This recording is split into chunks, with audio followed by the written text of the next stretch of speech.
सुप्रभात दर्शक बंधु आज हेउछि नवेम्बर मास 23 तारिख रविवार। आसंतु आजिर देश विदेशर प्रमुख खबर गुड़िक उपरे नजर पकाइबा। ता पूर्वरु चैनल नुआ थिले चैनल को सब्सक्राइब करी पाखरे आसुथिबा बेल आइकन को ऑन करि दियंतु एवं आपण केउ जिल्लारो हमर एही वीडियो को देखुछंती कमेंट बॉक्स रे निश्चय लिखंतु।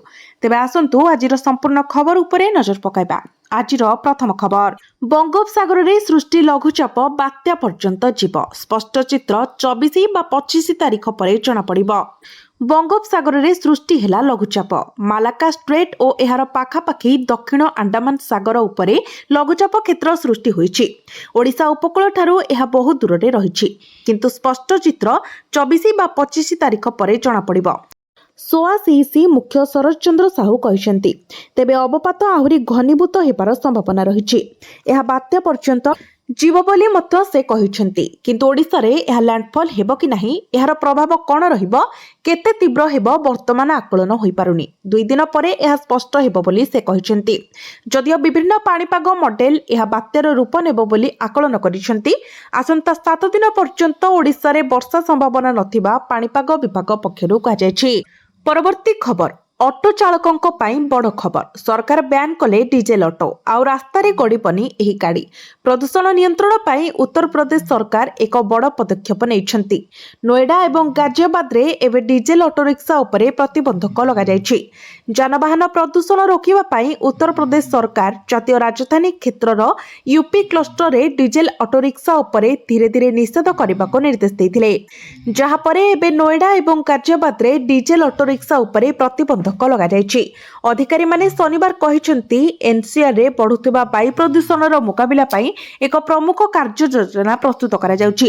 एही योजना अनुसार नोएडा एवं गाजियाबाद रे डीजेल ऑटो गुडी को निषिद्ध करा जायछि। डिसेंबर 31 2025 परे बागपत्रे मध्य संपूर्ण निषेध लागू करा जिवो।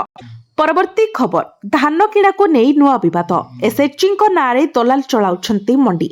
मंडी खोलिबा समय गड़ी चली। पूर्वरु कहा जाउथिला 20 रे मंडी खोलिबो, एबे कहा जाउछि 25 रे खोलिबो। सेपटे सरकारक त्रुटिपूर्ण नीति जोगु चाषी पंजीकरण करि पारि नथिबा अभियोग होई आसुछि। एहा भितरे धान संग्रह दायित्व को नहीं सृष्टि होइछि असंतोष। एकथा आमे कहूनु शुक्रवार नवरंगपुर डीएलपीसी बैठकरु सत सामना को आसीछि। नवरंगपुर जिल्ला रे 13टी लैंप, 44टी स्वयं सहायक गोष्ठी और 2टी पानी पंचायत माध्यम धान किणवाको होइछि निष्पत्ति को नहीं प्रश्न उठाइछंती खोद शासक दलर सांसद और विधायक। भित्तिभूमि और लोकबल नथाई एसएचजी को धान किणा दायित्व दियाजिबाकू नहीं उद्वेग प्रकाश करिछंती। एभली निष्पत्ति को विरोध करी बैठक छाड़ी चली जाइथिबा सांसद और विधायक चाषी मध्य सांसदक सह स्वर मिलाइछंती। सारा राज्यर स्थिति समान। संबलपुर रे 127टी धान संग्रह केन्द्र रे धान किणाजिबो। एथिपाई 45टी पेक्स और 11टी एसएचजी को दायित्व दिया जायछि। बरगढ़ जिल्ला रे 229टी मंडीरु धान संग्रह पाई 58टी पेक्स और 20टी एसएचजी ग्रुप को दिया जायछि दायित्व, जाहाकु नै आशंका रे पड़िछंती चाषी। परवर्ती खबर, आरबीआई रो बड़ पदक्षेप, भारत एवं यूरोप मध्य डिजिटल पेमेंट हेबो सहज। यूरोपीय केंद्रीय बैंक सहित मिलित भावरे भारतीय रिजर्व बैंक एवं एनसीसीआई इंटरनेशनल एक ऐतिहासिक पदक्षेप नेइछंती, जहा भविष्यत रे यूरोपीय देशगुडी को यात्रा करुथिबा पर्यटक एवं व्यवसाय मालिक मानकु बहुत सुविधा प्रदान करिबो। यूपीआई टिप्स इंटरलिंकशिप प्रक्रिया समाप्त हेबा परे भारतर लोक माने घरे बसी डिजिटल भावरे यूरोप को टंका पठाई पारिबे। टिप्स हेउछि यूरोपीय केंद्रीय बैंक द्वारा परिचालित एक रियल टाइम पेमेंट प्रणाली, जहाँ 30 रु अधिक यूरोपीय देशर बैंक गुडी को संजोग करे। एहाको यूपीआई परि यूरोपर द्रुतगम पेमेंट नेटवर्क भावरे विवेचना करा जाय। यूपीआई को टिप्स सहित लिंक करिबा पई आरबीआई एवं एनपीसीआई इंटरनेशनल गत किछि मास धरि यूरोपीय केंद्रीय बैंक सहित आलोचना करिसेंती। भारतीय यूपीआई विदेशी क्रेडिट डेबिट कार्ड किंबा नगद व्यवहार करिपारे बिना असुविधा रे रेस्टोरेंट, होटेल, दुकान एवं टैक्सी समेत सबुठी काम करिवो। टंका स्थानांतर तुरंत एवं बहुत कम शुल्क रे हेबो। यूरोप रो आसुथिबा परिदर्शक माने मध्य भारत रे सहजरे पेमेंट करि पारिबे। कुहा जाउछि जे एहा विशेष भाबरे क्षुद्र एवं मध्यम आकारर व्यवसाय गुडी को लाभ देबो। परवर्ती खबर बारवाटी स्टाडियम रे कमिला सीट संख्या बारवाटी स्टाडियम रे कमिला सीट संख्या गैलेरी गुड़िकरे सीट संख्या 2500 सीट कमाइला ओडिशा क्रिकेट एसोसिएशन 19 इंच रु 22 इंच को वृद्धि करागला सीट गुड़िकर चौड़ा कमिशनरेट पुलिस रो परामर्श परे सीट कमाइला ओसीए स्टाडियम पुराणा होइतिबारु सुरक्षा दृष्टि स्टाडियम गैलेरी गुड़िकरे सीट संख्या कमाबा पई कहितिले कमिशनरेट पुलिस सूचना मुताबक भारत दक्षिण आफ्रिका T20 पूर्व स्टाडियम बुली देखिथिले आईआईटी भुवनेश्वर वैषयिक टीम 8 जणिया team gallery corporate box VVIP box pavilion बुली अनुध्यान पर सरकार को स्थिति संपर्क में रिपोर्ट देथिले टीम डिसेंबर 9 रे भारत दक्षिण आफ्रिका प्रथम T20 खेला प्रथम थर पर गैलेरी गुड़िकरे पाथवे बा कॉरिडोर व्यवस्था करुच्ची ओसीए जहा फल दर्शक माने सुविधारे पसिबे एवं बाहरी पारिबे। परवर्ती खबर रत्न भंडार गणति मणति पाई शीघ्र आसीबो एसओपी सब अलंकार डिजिटालाइजेशन हेबो श्रीमंदिर रत्न भंडार रे थिबा रत्न अलंकार गणति मणति पाई खूब शीघ्र मार्गदर्शिका आसीबो सब अलंकार डिजिटालाइजेशन पाई योजना करा जायछि एही प्रक्रिया संपूर्ण पाई 2.5 रु 3 मास लागिबो एथि सहित 1978 रो गणति सह अलंकार को मेल कराछिबो विभिन्न पर्याय रे रत्न अलंकार गणति मणति कराछिबो अक्षय तृतीया पूर्व गणति मणति सारिबा पाई परिचालना कमिटी रे गुरुत्व दिया जायछि एमआर मठर उद्धार होइतिबा रूपा इटा मामला हाईकोर्ट रे अछि रूपा इटा किभଳି महाप्रभुଙ୍କ अधीन को आसीबो से नै आलोचना चलिछि नियम अनुसार रूपा इटा अणाजिबा पाई प्रक्रिया करिबो श्रीमंदिर प्रशासन शुक्रवार श्रीमंदिर परिचालना कमिटी बैठक रे रत्न भंडार गणति मणति नै आलोचना होइतिला। परवर्ती खबर सुन मृताहत पक्षरे आईन उल्लंघनकारी को जोरिमाना 4 दिन में 2 कोटी आदाय सड़क दुर्घटना जनित मृत्यु ह्रास लक्ष्य वाणिज्य परिवहन विभाग द्वारा सुन मृताहत पक्ष पालन करा जाउछि सड़क सुरक्षा नियम उल्लंघन करुथिबा बेपरुआ गाड़ी चालकों को नियंत्रण करने को राज्यव्यापी एनफोर्समेंट को जोरदार करा जाइछि एही 15 दिनिया अभियान प्रथम 4 दिन में परिवहन विभाग द्वारा 12,155 ई चालान कटा जाइछि ए बाबदरे आईन उल्लंघनकारी 2 कोटी रु अधिक टंकार जोरिमाना आदाय करा जाइछि।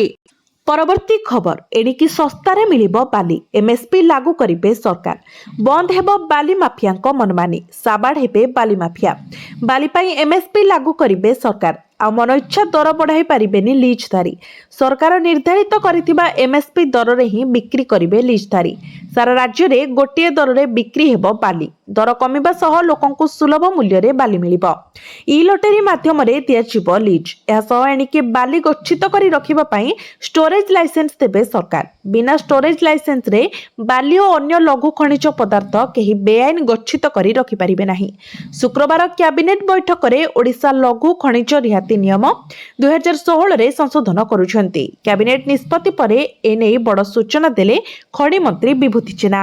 परवर्ती खबर 27 रु विधानसभा शीत अधिवेशन 26 रे सर्वदलीय बैठक आसंता 26 रे बसिबो सर्वदलीय बैठक ओडिशा विधानसभा शीत अधिवेशन पूर्वरु बाचस्पति सुरमा पाढ़ीଙ୍କ अध्यक्षतारे बसिबो सर्वदलीय बैठक जेउथिरे समस्त दलर नेता माने शामिल हेबाको बाचस्पतिଙ୍କ पक्षरु जणाई दिया जायछि सूचना अनुसार आसंता 27 रु आरंभ हेबो विधानसभार शीतकालीन अधिवेशन एही अधिवेशनर प्रथम दिन राष्ट्रपति द्रौपदी मुर्मू गृह को संबोधित करिवे 28 रे गृह रे सरकार प्रथम अतिरिक्त बजेट आगत करिवे मुख्यमंत्री मोहन चरण माझी एहाको गृह रे उपस्थापित करिवे एहा उपरे डिसेंबर 4, 5 और 6 रे आलोचना हेबो 8 तारिख रे ए संपर्कित व्यय मंजूरी बिल गृह रे आगत हेबो विधानसभार एही शीत अधिवेशन डिसेंबर 31 जाए चलिबो।